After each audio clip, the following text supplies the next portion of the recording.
Here's How is about improving Ireland and just using smart ideas, using common sense, using lateral thinking, and using the technology that we have in the 21st century. Um, Probably a very good example of a lack of common sense is before RTE there was Radio Éireann, and before Radio Éireann there was 2RN, which was part of the Post Office and based in the GPO, and ever since then the Post Office has been collecting the TV licence. And they're not doing a very good job of it. 10% of people don't pay their TV licence at all. When An Post catch them, they generally tend not even to bother to prosecute them because it's too expensive. But nearly 100 years later, we have cable TV companies and satellite TV companies who are billing about 80% of Irish homes for supplying them with TV. And a very, very simple switch would be to tell Sky and NTL and Corus and so forth that part of their license requirement is also on the direct debit to collect the TV license from all of those homes, and at a stroke you'd have wiped out almost all TV license evasion. Yeah, we have an enormous problem with cigarette smuggling in this country. The taxpayer is losing €500 million a year. That's €125 for every man, woman and child in the country to organised crime.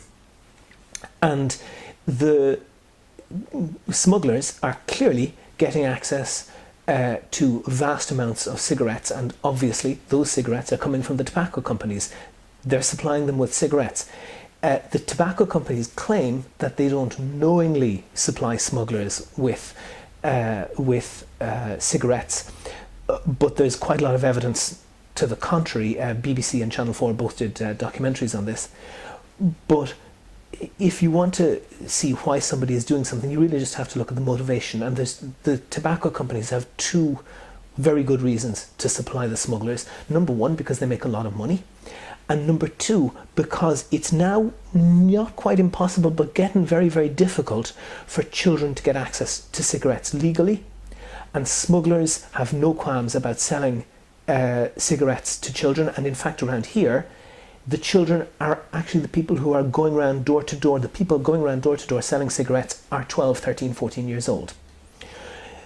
Because cigarette companies need children to take up smoking before they're 18, this suits the cigarette companies very, very well. People who take up smoking after the age of 18 generally quit very quickly, and they generally find it easy to quit. Children who start smoking are lifelong smokers.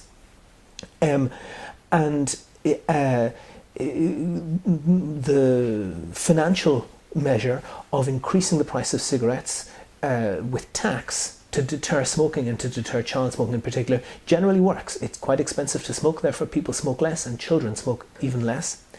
But smuggling is undermining that, and the government twice in recent years put off a decision to increase the price of cigarettes because they were afraid that it would further increase the incentive to smoke, or to smuggle cigarettes rather.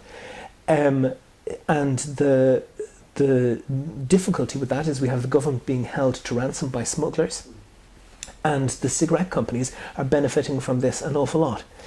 And we, as well as losing €500 million a year, we also have to pay for the customs and excise to run around confiscating suitcases from people coming in on flights from Eastern Europe, trying to, searching ships coming in and so forth. And there's a very simple solution to it. The people who have the capability to solve the problem need to be given the motivation to solve the problem. And the people who have the capability to solve the problem are the tobacco companies. If they choose not to sell cigarettes to smugglers, then that's the end of the smuggling problem. And the way to give them the motivation is to tell the cigarette companies that if their cigarettes, which they sell to smugglers, end up in the Irish market, then those tobacco companies will have to pay the tax that should have been paid by the consumer on those smuggled cigarettes. A very simple way to do that is we know how many cigarettes are sold legally by every tobacco company from exchequer returns, from them paying the taxes. We just need to get some litter wardens to go through some bins and work out the ratio of taxed to untaxed cigarettes from the packets that are in the bins. You can then work out exactly for each company how many cigarettes are being smuggled into the company, and you send the company a bill and you tell them you're not going to trade in this state until you've paid that bill. I think they wouldn't end up paying any bill at all, because if they're properly motivated, they would be well capable of working out who are the smugglers and who are the genuine, legitimate customers who are buying wholesale from them.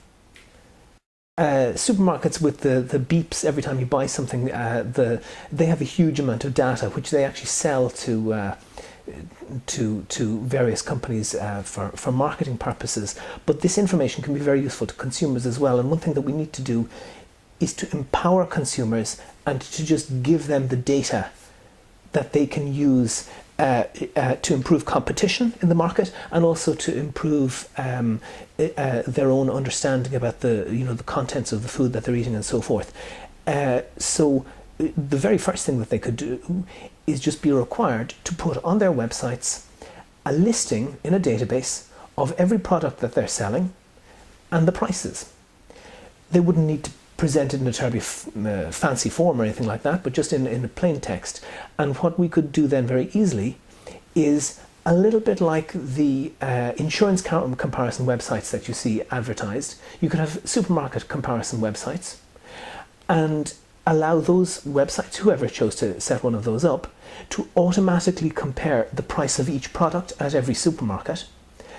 And better still, to allow the consumer to input their entire list of shopping into a website, and then they could be told, well, if you want to make only one trip, then this is the cheapest supermarket that you can buy your shopping at. Or if you're willing to make 2 trips, you can buy particular products in one supermarket and particular products in another supermarket.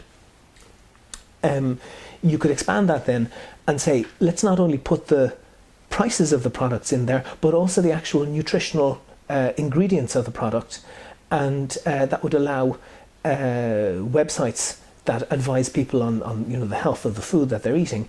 You input your receipt each week, tell them what you're buying, and they could say you're eating quite a healthy variety of food for the size of family or whatever that you are. You're eating not very healthy variety.